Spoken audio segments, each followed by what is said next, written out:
horses stops at curvy like, and nothing turns out right. The hens won't lay and the hogs ain't slop, can't eat and sleep at night. The hounds keep a-barking at the moon all night, I guess that's just my fate. Seems like I'm always a dollar short and always a one day late.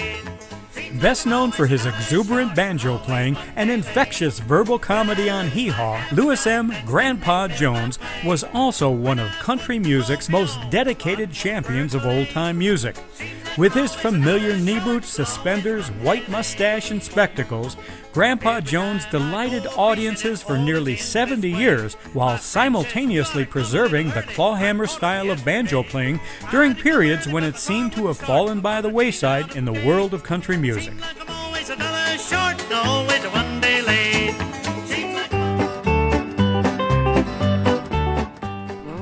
Born in 1913 in Niagara, Kentucky, Jones spent his teenage years in Akron, Ohio, where, after receiving the brotherly gift of a 75-cent guitar, he began singing country music tunes on WJW radio. Billed as the young singer of old songs, as Jones' career progressed, it was immensely influenced by country artist Bradley Kincaid, who, in addition to teaching him countless old-time songs and show business tricks of the trade, instilled in the young singer a reverent respect for country music traditions. It was also Kincaid who, after a particularly cranky Louis appeared on an early morning radio broadcast in 1935, dubbed the 22-year-old as Grandpa Jones. The hometown of my heart.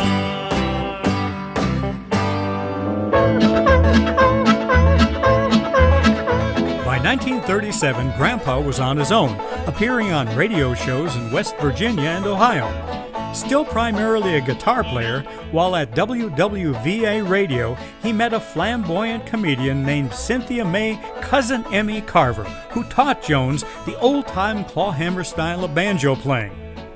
As he developed his banjo persona, Grandpa Jones, the guitarist and singer, teamed with Merle Travis and the Delmore Brothers to form the Browns Ferry 4 Gospel Quartet, while simultaneously beginning a solo recording career that ultimately saw him scoring hit records with songs like It's Raining Here in the Morning, 8 More Miles to Louisville, and Mountain Dew.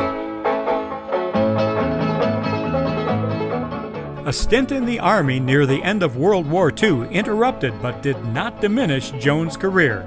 In 1946, he married one of country music's first bona fide female musicians and singers, Ramona Riggins, and the couple moved to Nashville, where Grandpa joined the Grand Ole Opry. Grandpa and Ramona spent the next decade endearing themselves to countless thousands via their USO appearances in Korea, along with radio, stage, and recording residencies in both Nashville as well as Richmond and Arlington, Virginia, and Washington, D.C.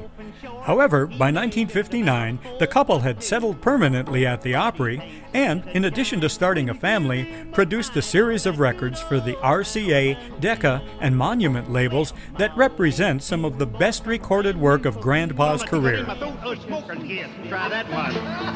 he done a thing that got my goat. He started to scratching in the pockets of the goat till he found himself a king-size cigarette.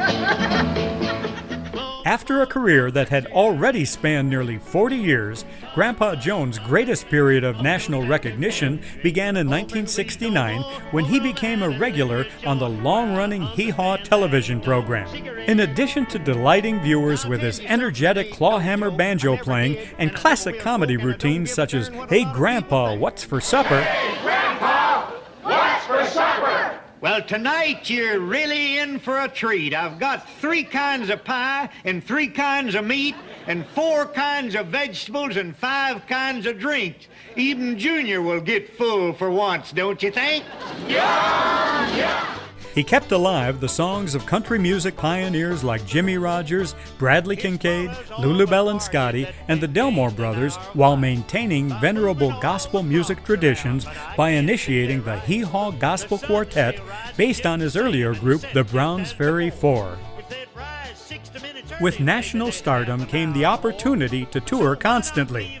Throughout the 1970s and 80s, Grandpa and Ramona crisscrossed the country between the seasonal tapings of Hee Haw, often including their talented children Mark, Eloise, Alyssa, and Marcia in their stage shows and recordings. Though not an acoustic purist in the strict sense of the word, Grandpa Jones' devotion to keeping it country won him a legion of devoted fans for nearly 7 decades, as well as a long-term tenure on the Grand Ole Opry and election to the Country Music Hall of Fame in 1978.